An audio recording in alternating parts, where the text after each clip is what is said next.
Do you like being single? Why or why not? Have you ever felt like the oddball when you are not in a relationship, as if you're missing out on life? I have felt that way before.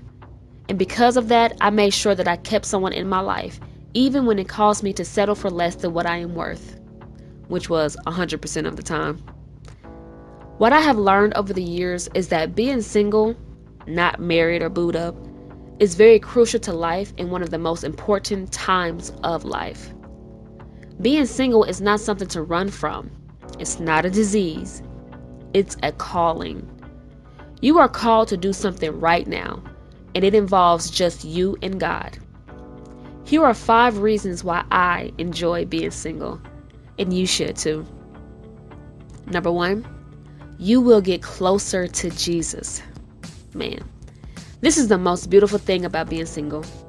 We get to know the creator of all things, our creator, on the most deepest level.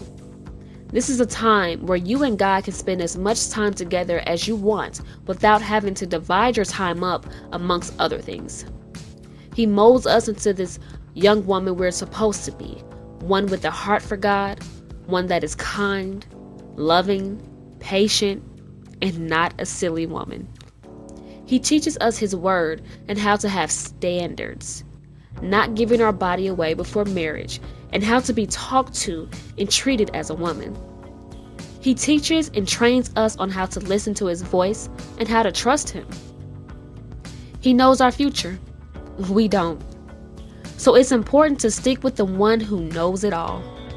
He will teach us how to not choose a man who just wants to use us or has no purpose with us, and will train us on how to tell if a man is truly a man after God's heart. The worst thing we can do is marry the wrong man. It's a must that we learn His voice without distractions. Number 2, you get to know what your purpose is here on earth. God did not put us here on earth just to be somebody's wife and have babies. He has a plan for us here. What God showed me in my life and in so many others' lives is that we are not doing what we are supposed to be doing in pleasing God because we are caught up in the wrong relationship, trying to please them, and more than likely ended up in a sinful state. It wasn't until I finally had enough pain and hurt that I got out of a long-term relationship that wasn't going anywhere.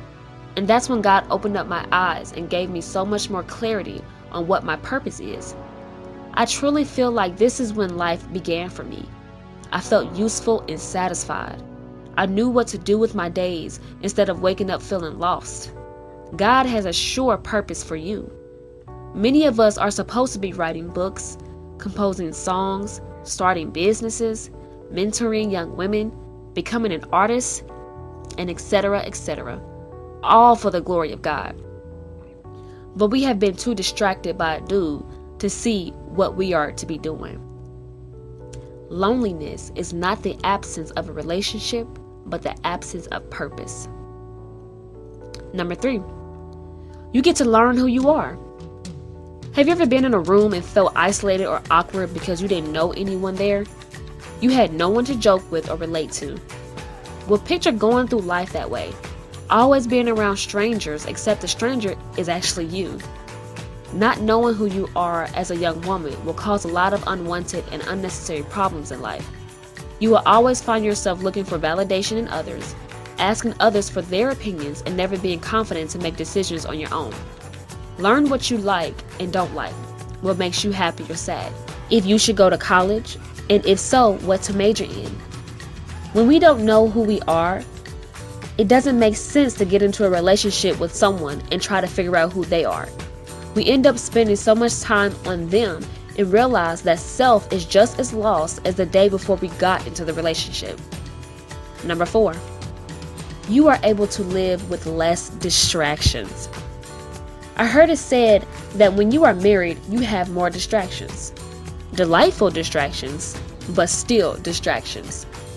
When you marry, you are not accountable to just self only, but now you have a husband to cater to, a home to manage, and kids to take care of as well.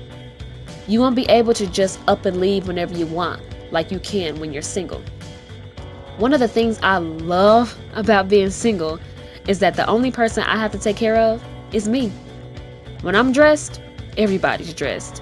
When I eat, everybody has ate.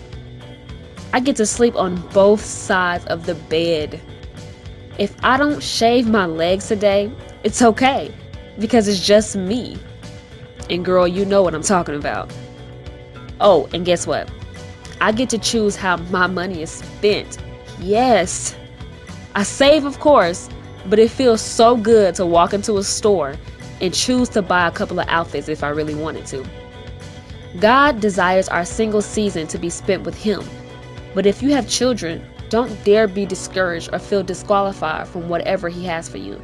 Take care of your responsibilities. And if you wait on God, He will make sure the man for you will be good for you and your children.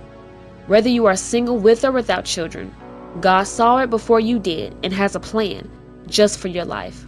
Rejoice, girl, and raise your beautiful babies. Number 5. In the words of Mary J. Blige, no drama. I don't have to worry about his feelings on top of mine if he mad or sad. Now, in no way am I saying have a cold heart or don't care for others, because when the right man comes, you will have to spend that time learning each other's heart and sacrificing feelings and emotions. When he is sent by God, it's going to be all good. Trust. But there is a season for that. When you are in a relationship prematurely, this can be total hell. And it was for me. Can anyone relate to this? Freedom feels so good. It's a time for everything. A time to be single and a time to be married. Don't rush out of this season too soon and miss out on the miraculous things God wants to do in your life right now. Enjoy this to the fullest, because once you are married, you will never be single again. I am loving this life, and you should too.